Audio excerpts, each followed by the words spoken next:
wa tahiyatan bihassalam. Assalamualaikum warahmatullahi wabarakatuh. Alhamdulillahilladzi ja'alal qalama lil kitabah wal kitabatu lil qira'ah wal qira'atu lil ma'rifah wal ma'rifatu lil ibadah wal ibadatu lillahi ta'ala.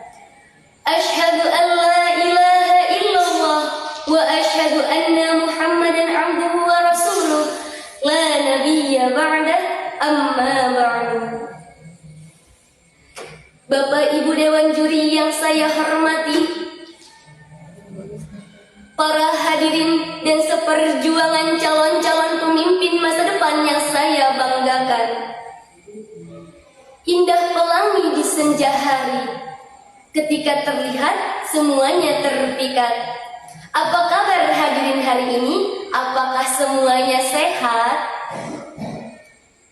Para hadirin sahabat da'i dimanapun kalian berada, semoga selalu dalam lindungan Allah Subhanahu wa ta'ala. Amin amin ya rabbal alamin.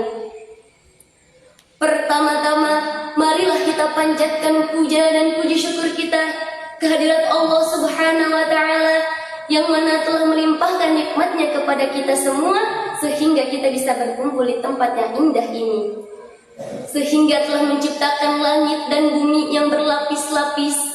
Dari sana Allah turunkan hujan yang deras maupun gerimis. Bahkan Allah menciptakan wanita yang sangat misteris dan romantis. Alis matanya yang bagaikan semut yang berbaris-baris, senyumannya yang manis membuat iman semakin tipis. Hadirin, inilah potret kekuasaan Allah yang patut kita syukuri. Karena orang-orang yang pandai bersyukur akan diberikan keberkahan umur. Orang-orang yang pandai bersyukur akan dijauhkan dari sifat kufur.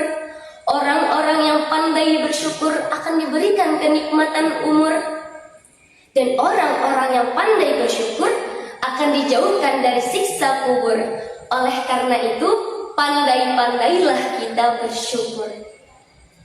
Salawat bertangkaikan salam, marilah kita curah limpahkan kepada seorang orator yang tak pernah koruptor, seorang proklamator yang tak pernah menaiki sepeda motor, seorang proklamator yang membawa kita dari zaman unta ke zaman kuda hingga ke zaman mobil Toyota, seorang orator yang membawa kita dari pahitnya perang Badar menuju nikmatnya telur dadar. Tiada lain dan tiada bukan ialah Habibina wa Syafi'ina wa Maulana Muhammadin sallallahu alaihi wasallam.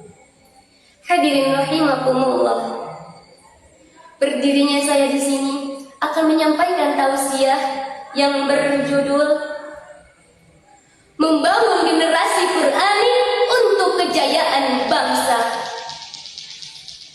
Hadirin yang dirahmati oleh Allah Subhanahu wa ta'ala, generasi muda merupakan salah satu kekuatan bagi umat atau bangsa, betul? Untuk melihat nasib suatu bangsa, yaitu dengan melihat generasi mudanya saat ini. Jika pemuda-pemudinya sehat, maka negara akan kuat. Jika pemuda-pemudinya berilmu, maka negara akan maju. Jika pemuda-pemudinya beriman, maka negara akan aman. Dan jika pemuda-pemudinya bertakwa, insya Allah negara akan jaya. Karena pentingnya generasi muda, Insinyur Soekarno pernah berkata, beri aku 1000 orang tua, niscaya akan kucabut Semeru dari akarnya. Beri aku 10 pemuda, niscaya akan kuguncangkan dunia. Oleh karena itu, ingatlah saudaraku, pepatah Arab mengatakan, inna fi yadi subanil amril ummat wa fi aqdamiha hayataha. Sesungguhnya di tangan para pemuda nasib suatu bangsa. Wa fi aqdamiha hayataha, dan di kaki-kaki merekalah kehidupan suatu bangsa. Hal ini terpaut di dalam surah An-Nisa ayat 9 yang berbunyi, A'udzu billahi minasy syaithanir rajim.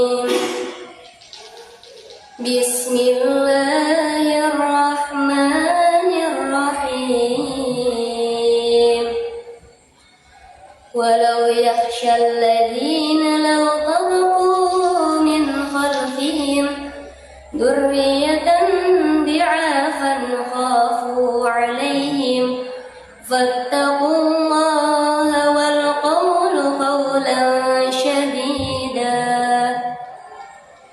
yang artinya, dan takutlah engkau kepada Allah Subhanahu wa ta'ala orang-orang yang seandainya meninggalkan di belakang mereka, yang mereka akan khawatir akan kesejahteraannya.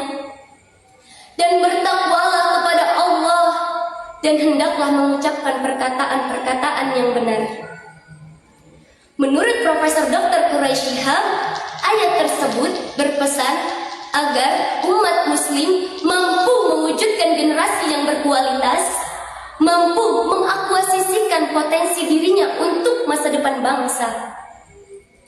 Seperti inilah Al-Quran memandang generasi muda. Jangan sampai generasi muda justru menjadi penghancur bangsanya sendiri. Na'udzubillahi min dzalik. Sementara kita masih banyak melihat generasi muda yang sering membuat keonaran maupun keributan. Waktunya diisi hura-hura tak karuan, berjoget di sini, bergoyang di sana. Malam bergadang, siang minta uang. Baca Al-Quran dilupakan, baca komik diutamakan. Sembahyang ditinggalkan, menonton film menjadi kesenangan. Kesempatan habis tak jadi persoalan. Katanya, inilah pemuda zaman sekarang. Jikalaulah pemuda zaman sekarang seperti begitu, lalu bagaimana di masa depan yang akan datang? Apa yang akan terjadi di masa depan? Tak lain dan tak bukan ialah umat akan hancur, bangsa akan binasa, dan agama akan tinggal namanya saja. Na'udzubillahi min dzalik. Lalu bagaimana cara kita mewujudkan atau membangun generasi muda untuk kejayaan bangsa? Salah satunya adalah dengan mewujudkan generasi Qur'ani.